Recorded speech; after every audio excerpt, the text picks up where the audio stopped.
Okay, so Knock at the Cabin. Guys, I honestly don't know how to talk about this movie with any of you. I am utterly confused. I don't know if I enjoy it or completely hate this movie. A lot of me wants to say that I dislike this movie. And that being said, this might be the first movie review on my YouTube channel that I, don't enjoy the film. And that scares me as a YouTube content creator because I don't want to bring a negative light on filmmaking at all.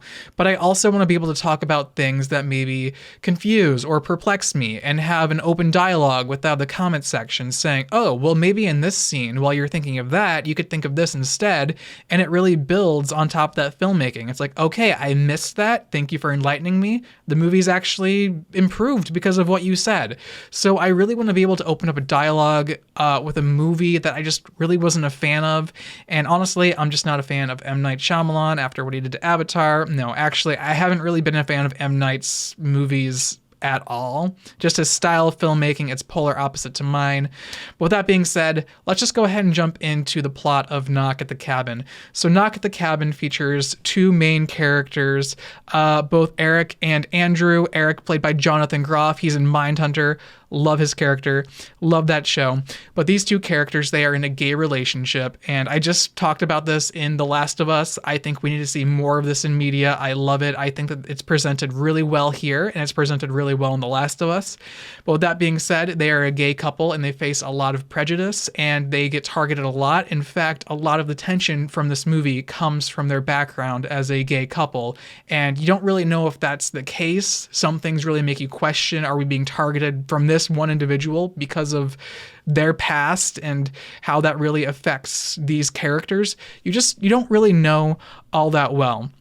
But basically, they are being targeted by a group of people involving the likes of Dave Bautista and Rupert Grint. I'm totally blanking on their characters. I want to say Leonard and Redford, maybe something along those lines.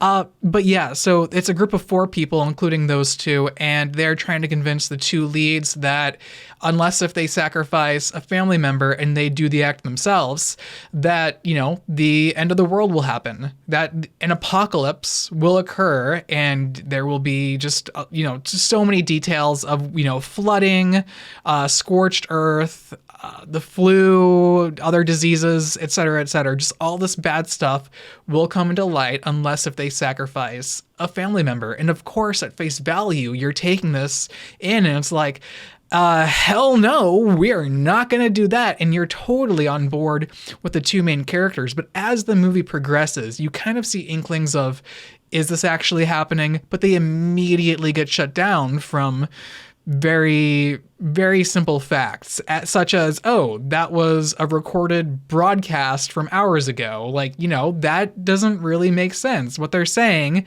it could have all been like pre-established. It's not something that's ongoing. And so I think that's one thing I didn't like about the film is the lack of proof from these crazy people, these people who you believe are crazy, who could be sane, but you don't see a lot of proof from their perspective. So you don't really know.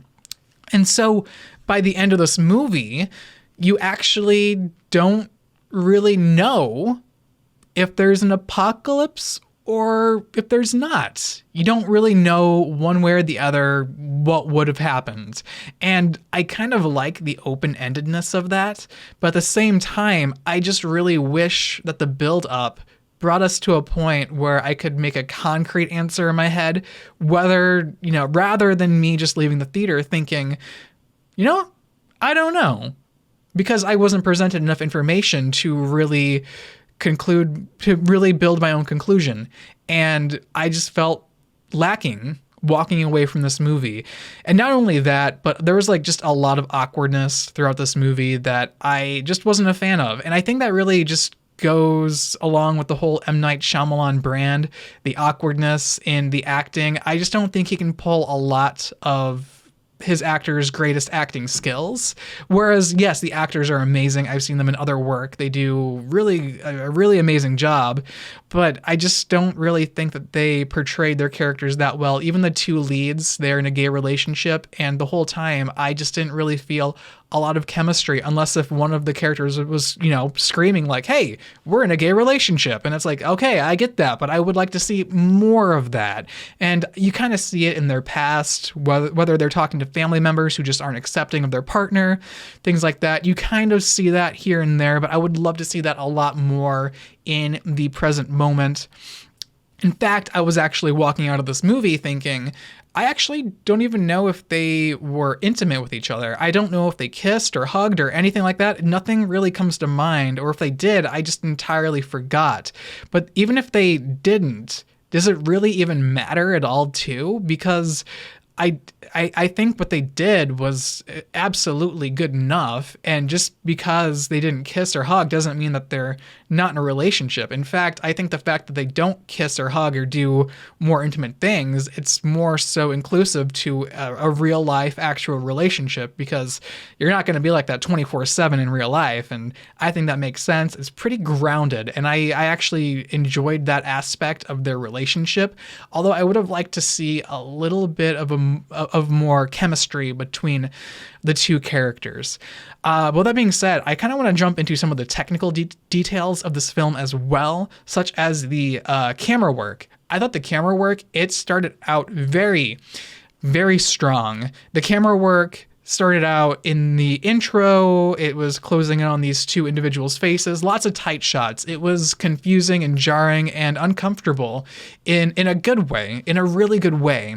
Unlike the rest of the film, where it was uncomfortable in a really bad way. I just don't know why they were composing the shots the way they were. Yeah, it's like, okay, is this supposed to make us uncomfortable? Is this how the character's feeling? You're not really telling us that at all with any of the information, but you're trying to make us just think it is with the camera work. For instance, there's a shot with Rupert Grint in the lower right-hand corner, kind of something similar to The Handmaid's Tale. Handmaid's Tale, they crafted this technique with the texture, the lighting, the character's emotions, and why they are placed in the composition the way they are. But with Rupert Grint's character, you kind of see him for a very, very long scene, almost cut out of the frame entirely.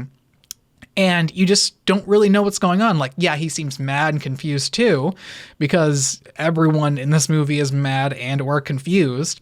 But but not really knowing the character in that given moment, it's like, it feels off. The composition doesn't feel rewarded behind the filmmaking process. Whoever was behind the camera, I just don't understand why they filmed it the way they did at that time. Whereas someone who loves filmmaking, who loves being behind the camera, every single instance I think of shooting a shot, I want to be able to get a unique perspective that really adds to not only the coolness of the shot, but the overall story as well.